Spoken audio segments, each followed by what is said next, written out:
اس عاجزی کے مقام پر پہنچا رہے ہیں کہ نہیں، یہ کائنات اپنے وجود کی خود توجیہ کرنے سے بالکل قاصر ہے۔ دوسری بات زیادہ یہ ہو سکتی تھی کہ ایک اتفاق ہے، تو اتفاق سے زیادہ غیر سائنسی اور غیر علمی بات بھی ہو سکتی ہے۔ چڑیا کے گرنے کو آپ نے کبھی اتفاق قرار نہیں دیا، سیڑھی چڑھنے کے اوپر جو آپ کو تکلیف ہوتی ہے اس کو کبھی آپ نے اتفاق قرار نہیں دیا۔ آپ کا سارا علم اگر میں اس پہ اتفاق کا لفظ صادر کر دوں تو آپ میرا مذاق اڑا دیں گے۔ آپ ہر جگہ علت اور معلول کا سلسلہ تلاش کرتے ہیں، سبب تلاش کرتے ہیں۔ یعنی میں اگر یہ کہوں کہ انڈے میں سے بچہ اتفاق سے نکل آتا ہے تو آپ ہنس دیتے ہیں کہ نہیں، آپ اصل میں اس بات سے واقف نہیں ہیں کہ سائنس کے قوانین کیسے کام کر رہے ہوتے ہیں۔ وہ اتفاق جس کو آپ علم کی ادنا صورتوں میں سننے کے لیے تیار نہیں ہیں، کتنی حیرت انگیز بات ہے کہ چوزے کی تخلیق کے معاملے میں سننے کے لیے تیار ہے، انسان جیسی مخلوق کے بارے میں سننے کے لیے تیار ہے، کائنات جیسی عظیم حقیقت کے بارے میں سننے کے لیے تیار ہے۔ تو قرآن کیا کرتا ہے؟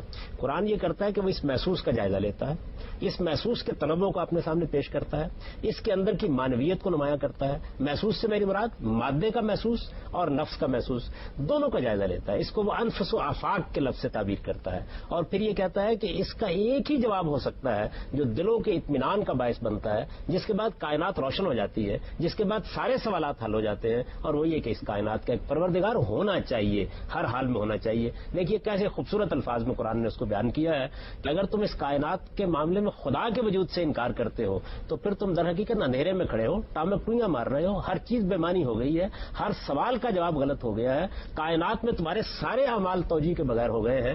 جیسے ہی تم اس کو مانتے ہو تو اللہ نور السماوات والارض، وہ زمین و آسمان میں روشنی پیدا ہو جاتی ہے، ہر چیز کا جواب مل جاتا ہے، ہر چیز کی توجیہ ہو جاتی ہے۔ سائنسی علوم ہے کیا؟ آپ ایک نظریہ قائم کرتے ہیں، آپ کہتے ہیں یہ تمام مظاہر کی توجیہ کرتا ہے، بہترین توجیہ کرتا ہے، تنہا توجیہ کی حیثیت رکھتا ہے، اس سے تمام مظاہر حل ہو جاتے ہیں۔ قرآن بین ہی اسی استدلال کو استعمال کرتا ہے، اور وہ آپ کے سامنے محسوس دنیا کا نقشہ کھینچ کے، معلوم دنیا کا نقشہ کھینچ کے، آپ قرآن کو پڑھیے، کہیں وہ آپ کو نباتات کے تنوعات پر توجہ دلائے گا، کہیں جمادات کی رنگا رنگی پر توجہ دلائے گا، کہیں انسان اور حیوانوں کو آپ کے سامنے کھڑا کرے گا، اور پھر یہ کہے گا کہ زمین کو دیکھو، آسمان کو دیکھو، اس اونٹی کو چلتے ہوئے دیکھو، عرب کے صحرا میں مخاطب کر رہا ہے لوگوں کو، دیکھو میں نے اس کو کس طرح پھیلا دیا ہے، اس طرح کس طرح اٹھا دیا ہے، اس کی میں نے کیسے تخلیق کی ہے۔ اس ایک ایک چیز پر غور کرو، یہ ایک ایک چیز اپنے وجود سے شہادت دے رہی ہے کہ اس کے اندر غیر معمولی معنویت ہے، غیر معمولی عقیدت ہے، غیر معمولی ریاضی ہے، یہ قوانین میں بندھی ہوئی ہے، یہ کوئی بے غایت کارخانہ نہیں ہے۔ یہ معلوم ہوتا ہے کہ ایک ایک چیز دوسری کو تشکیل کرتی چلی جا رہی ہے۔ اس کے اندر ارتقاء کا عمل بھی اگر ہوا ہے تو وہ بھی ایسا بے ہنگم نہیں ہوا کہ اس کے نتیجے میں آپ کی ناک پر کہیں ہاتھی کی ناک لگ جاتی اور اس کے کان پر آپ کا کان لگ جاتا۔ وہ بالکل ایک قاعدے میں، ایک ضابطے میں، اور ہر جگہ وہ بہترین چیز کو پیدا کرنے کا باعث بنا ہے۔ تبارک اللہ احسن الخالقین،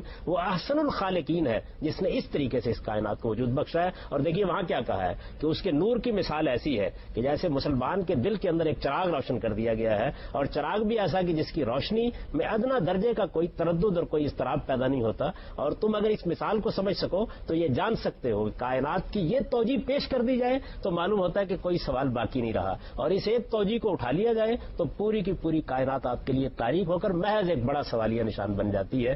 چنانچہ قرآن مجید یہ کہتا ہے کہ تمہارا سارا علم اور تمہارے سارے مقدمات اسی طریقے سے محسوس سے نامحسوس کا استنباط کرتے ہیں، اسی طرح سے معلوم سے نامعلوم کو جانتے ہیں۔ اب جب ہم یہ کہتے ہیں کہ اس کائنات کو ہم ایک مخلوق کی حیثیت سے دیکھ رہے ہیں، ساری بنی ہوئی ہے اور یہ آپ اپنی خالق نہیں ہے، میں یہ کہتا ہوں اگر یہ آپ اپنی خالق ہو اور یہ اس بات کو ثابت کر دے کہ یہ آپ اپنی خالق ہے تو مذہب آپ سے کب کا اپنے سارے مقدمات سمیت دنیا سے غائب ہو چکا ہوتا۔ وجہ یہی ہے کہ اتفاق کا لفظ بولتے ہوئے شرم آتی ہے، اس سے زیادہ غیر علمی لفظ کوئی نہیں ہو سکتا۔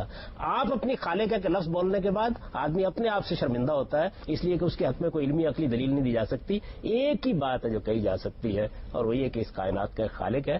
آپ اس کو مانتے ہیں تو زمین و آسمان کے اندر روشنی پیدا ہو جاتی ہے، آپ اس کا انکار کرتے ہیں تو آپ کے سامنے ساری کائنات تاریک ہو جاتی ہے۔ گویا یہ واحد توجیہ ہے جو اس مخلوق کائنات کے خالق کا تقاضا کرتی ہے۔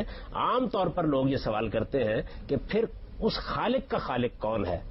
تو میں اس کے جواب میں یہ عرض کرتا ہوں کہ ہم نے محسوس کا جائزہ لیا، اس کائنات کو دیکھا، وجود اور قوت کو دیکھا، معلوم ہوا یہ مخلوق ہے، اس لیے اس کا خالق تلاش کرتے ہیں۔ اگر خالق کو دیکھنے کے بعد بھی معلوم ہوا کہ مخلوق ہے، اس کا بھی خالق تلاش کریں گے۔ اصل میں ہمارا مسئلہ یہ ہے کہ سامنے پڑی ہوئی میز تقاضا کر رہی ہے کہ اس کا ایک کارپینٹر ہونا چاہیے، یہ تو ہم مانتے ہیں اور آپ بھی مانتے ہیں، سائنسدان بھی مانتا ہے، عامی بھی مانتا ہے، عارف بھی مانتا ہے۔ ابھی اس کو اس سوال کا جواب نہیں ملا ہوا کارپینٹر کا خالق کون ہے، لیکن کیا وہ اس بات کو ماننے سے انکار کر دیتا ہے کہ میز کا خالق کارپینٹر ہے. تو کائنات اپنے وجود سے اپنے آپ کو مخلوق ثابت کر رہی ہے. چونکہ یہ مخلوق ہے تو ہم اس کا خالق تلاش کرتے ہیں, اور یہی قرآن مجید نے سوال اٹھا دیا ہے, ہم خلقوا من غیر شیء, یعنی تم یہ کیسے باور کرتے ہو کہ یہ سب کچھ مخلوق ہو, اس کا مخلوق ہونا ایک قطعی چیز ہو, اور پھر تم اس کا کوئی خالق نہیں مانو. نہیں, اس کے اندر کارفرما علم, عقل, شعور, اس کائنات کی معنویت یہ تقاضا کرتی ہے کہ اس کے پیچھے ایک خالق کو ہونا چاہیے. اب قرآن نے آپ کو عقلی تقاضے تک پہنچایا ہے. دیکھیے, ابھی بھی حتمی معاملہ نہیں ہوا. ابھی ہم نے 3 منزلیں طے کی ہیں. ہم نے یہ دیکھا کہ جیسے ہی خدا کا تصور پیش کیا جاتا ہے, وجدان اطمینان محسوس کرتا ہے. ہم نے دیکھا کہ جیسے ہی ہم پلٹ کر پوری کائنات کی تاریخ پر نظر ڈالتے ہیں تو کروڑوں انسان, اربوں انسان, نسلیں, پشتیں ایک خدا کے تصور کو بہرحال بیان کر رہی ہیں اور یہ بتا رہی ہیں. اور جس وقت ہم عقل کے لحاظ سے دیکھتے ہیں تو کائنات کی اتھاہ معنویت, اس کا حسن, اس کا توازن, اس کے اندر مادے کے تغیرات, اس کے اندر قوت کا ظہور, اور اس کے اندر یہ عجائبات جو ہم دیکھتے ہیں, یہ ایک سوالیہ نشان پیدا کرتے ہیں کہ اس کا ایک خالق ہونا چاہیے. یہ تینوں چیزیں مل کے ہمیں اب اگلی منزل کی طرف لے جاتی ہیں. کیا فی الواقع ہے, اس کو ہم آگے چل کے دیکھیں. ابھی تک جاوید